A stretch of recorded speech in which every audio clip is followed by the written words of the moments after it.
Hello again. Now, Stephen's been riling me. He's given me another one to say. When is okay not okay? So we've talked about it. You hear it a lot in the press, and it's okay to not be okay, but that's not quite what we mean on this particular one. What we're saying is when your response to something is okay. What does that actually mean? Is that all right? So, for example, if we were working with a client and we're asking them how their experience was and they said it's okay, we'd be having kittens because this isn't meant to be okay. This is meant to be life-changing. This is meant to be exceptional. So I just want you as a listener to be thinking about this both now and afterwards about what in your life is okay and is that okay? Because perhaps it isn't and perhaps it shouldn't be. You know, if you're in a relationship, should it be okay?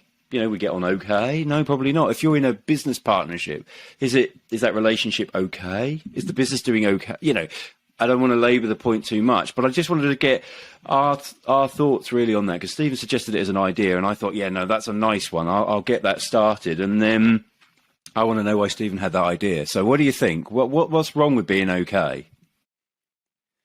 I think the very nature of the word okay, it just suggests that it's still, and it's so easily used, but it doesn't mean anything. So when someone says it's okay, there's no meaning to that, and is okay enough? Like, I don't know about you, but I don't want okay to just be enough. Hell no. You know, okay is not enough. It's just not enough to be just okay. And you know, often you'll say to someone, you know, how are things going? And they'll go, I'm okay. And then I'll go, how are things going? They'll go, okay. And then on the third time, I'm going, no, seriously, how are things going? And then they'll go, well, I've been having this and I've been having that. And I think sometimes it's okay to challenge the okay so that you start a conversation and you get underneath the belly of it. Because I actually think what happens is okay is used because we don't know what else to say and we don't know how to really talk about how we're really feeling.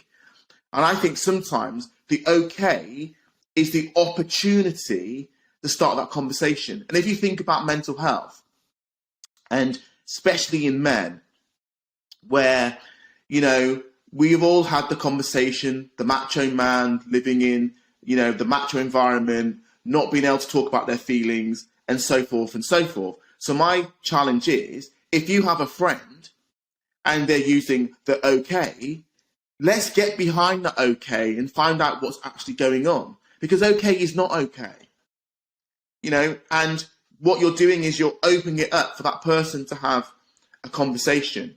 And that's really what I'm talking about. And I think it's probably right now in the world that we're living in and all the issues that we've got right now, when someone says okay, take the time to understand what's behind that okay for me.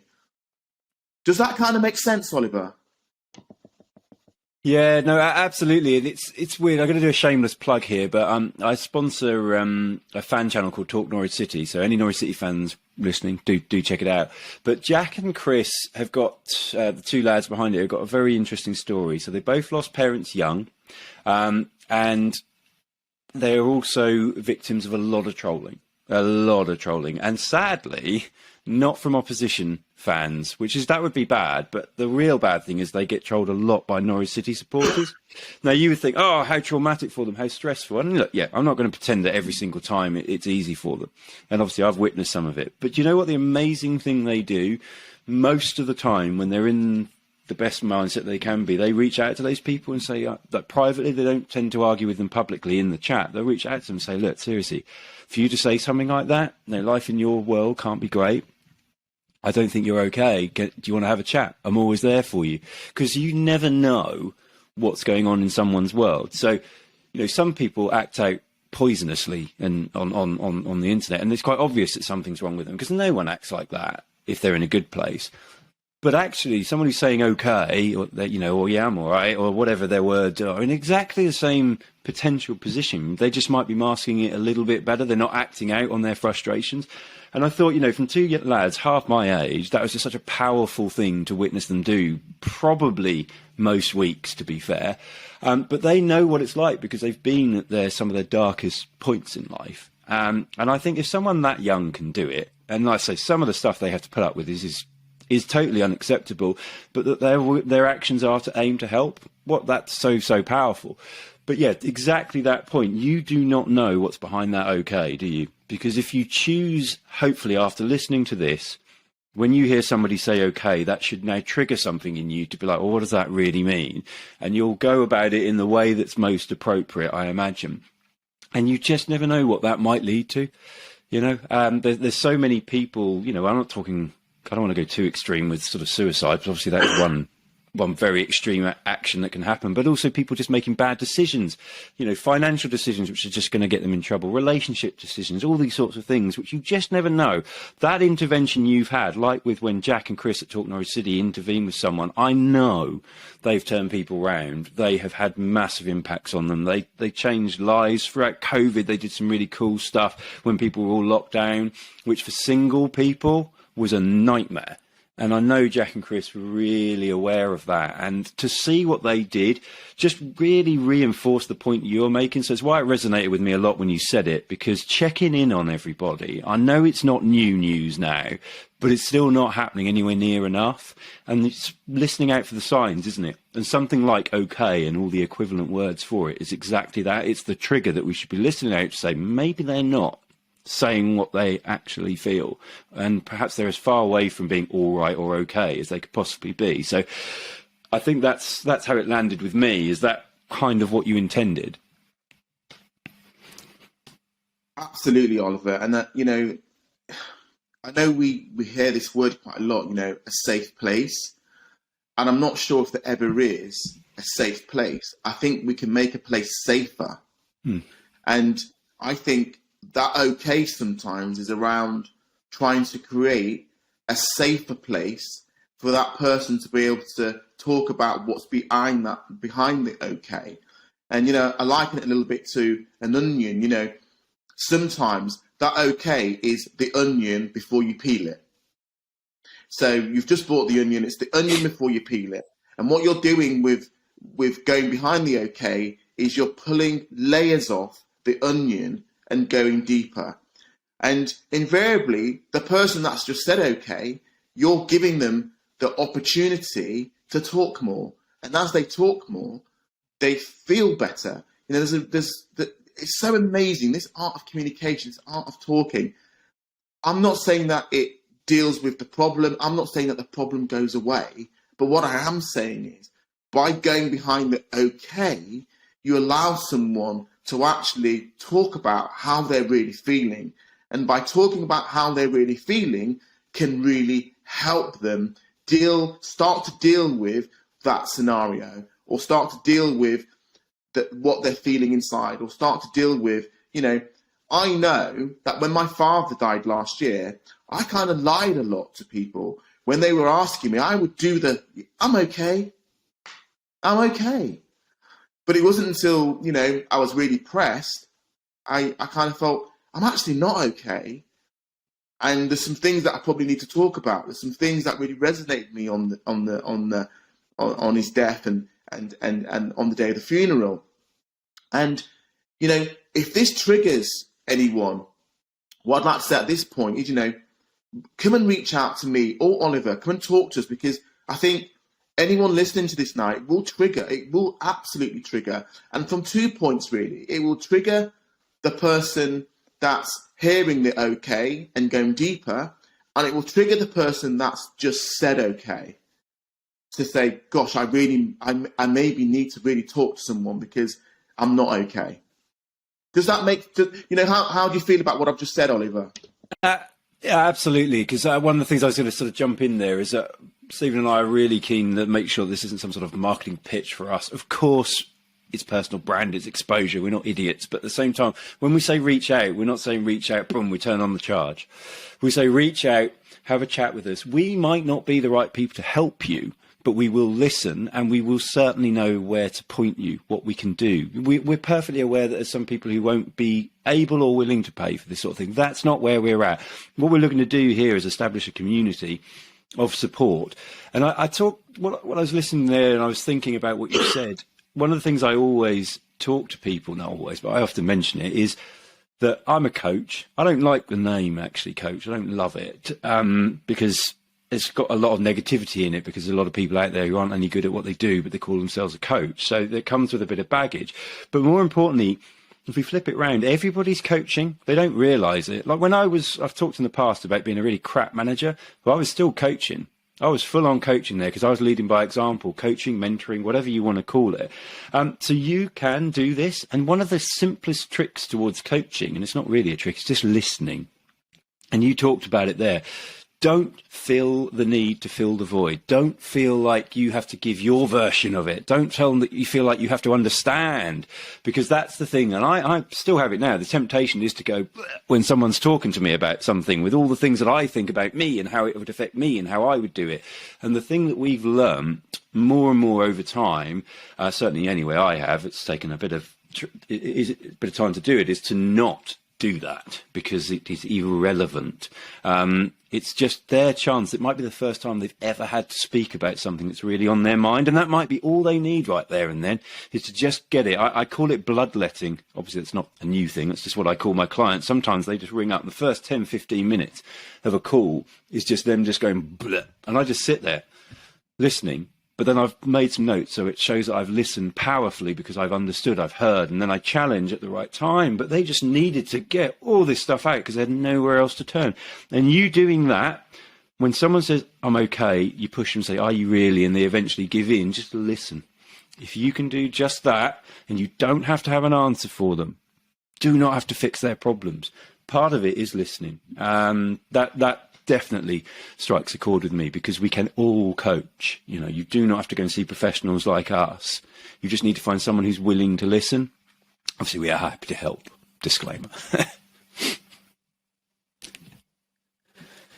No, you're so right, Oliver. And one of the things you said there towards the end about listening, and sometimes that cry for help isn't someone saying, I want you to fix my problem.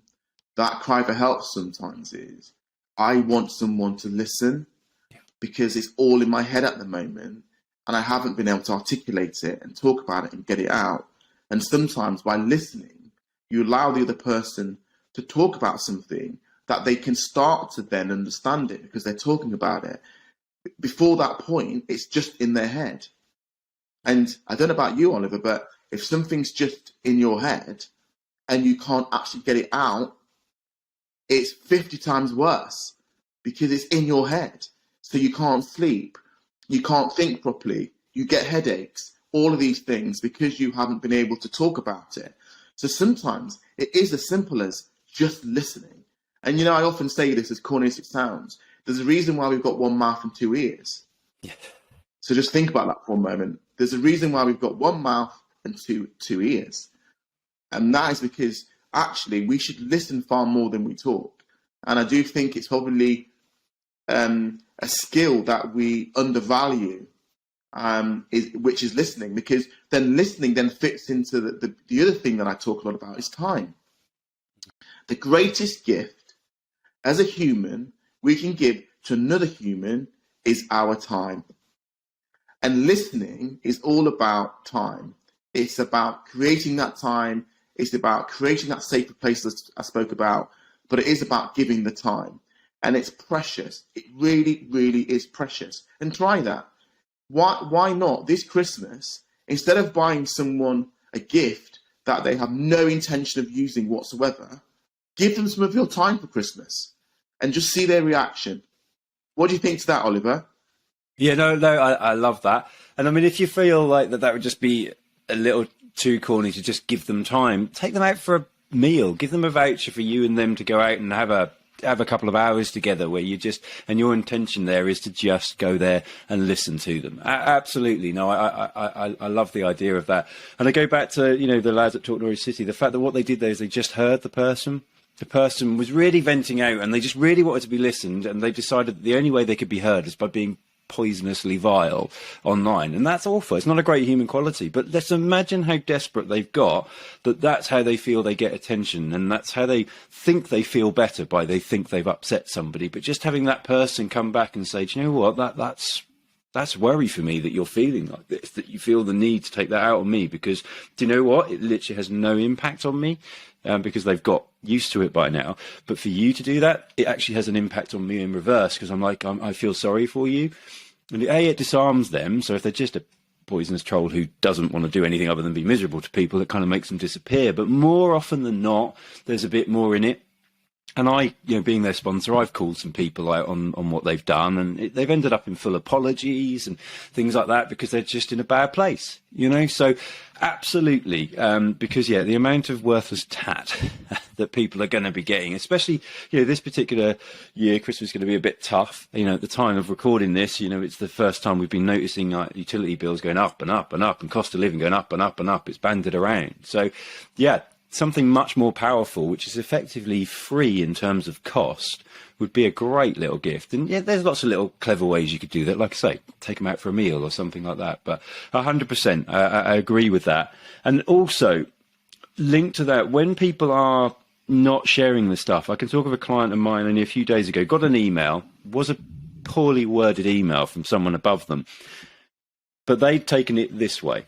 And I really don't like written communication for this reason. And they sent it to me, and what do you think? I said, well, it's not really about what I think, because I could think a whole host of things, but isn't that the point? And I said, look, here's an example. I could think this of that. I could also think this of that. You've just chosen to take the really, really crap version, but you don't know it's that. They just may have been writing it at a bad time. They may not be very good at the written word, all these sorts of things. But again, she's lucky she has access to someone like me who can help her think, because that's all it is. All I want my clients to do is to think more helpfully. That's it. No, absolutely. And I think we ram that off so well, because we are what we think. We really are. We are what we think. And listening to somebody can change the way that they think. So from that conversation, they then think positively. So, it really just go hand to hand. And, so many of the things that me and Oliver are talking about are within our control, but also sometimes we've got to look, we've got to see, and we've got to be prepared to go a bit deeper. And I think with the OK, it's definitely about going that bit deeper and seeing it first, taking that time to see it. So that's what I would say is listen and look and see, and don't take the OK. Don't take it, because that might be a cry for help. So that would be my message to everyone. And as I said, if this triggers anyone out there, you can come and talk to us. But like Oliver said, this is not about us drumming up business. This is about us genuinely saying, talk to us, or talk to someone close to you, or someone that you feel comfortable with. But, OK is not OK. Yeah, love that, Steve. I think it's a really good way to wrap up. And like I say, wherever platform you're on, there should be all the contact details you need if you want to get in touch with us. But just don't keep silent. I think that's the key component. So thank you for firing another one up inside me there. Really good question. So we've got some more on the way. So we're going to end this particular podcast, but we look forward to seeing you in the next one.